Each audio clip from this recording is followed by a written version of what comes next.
நீலகிரி மாவட்டம் பந்தலூர் அருகே பொன்னானி பகுதியில் தொடர் கனமழையினால் குடியிருப்பு பகுதிகளில் வெள்ளம் சூழ்ந்தது. இதனால் 7 குடும்பங்களைச் சேர்ந்த 16 பேர் பொன்னானி அரசு பள்ளியில் தற்காலிக முகாம் அமைத்து தங்க வைக்கப்பட்டுள்ள நிலையில் நீலகிரி மாவட்ட துணை ஆட்சியர் கௌஷிக் நேரில் ஆய்வு செய்தார்.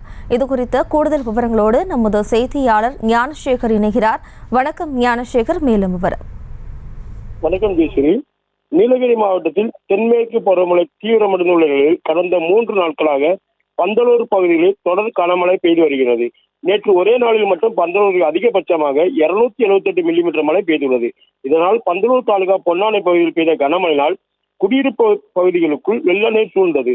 தொடர்ந்து அப்பகுதி மக்கள் 7 குடும்பங்களைச் சேர்ந்த 16 பேர் பொன்னானி அரசு பள்ளியில் தற்காலிக முகாம் அமைக்கப்பட்டு தங்க வைக்கப்பட்டுள்ளனர். அவர்களுக்கு தேவையான உணவு, மருத்துவ உதவி செய்யப்பட்டுள்ளது. முகாமை மாவட்ட துணை ஆட்சியர் கௌஷிக் அவர்கள் நேரில் பார்வையிட்டார்.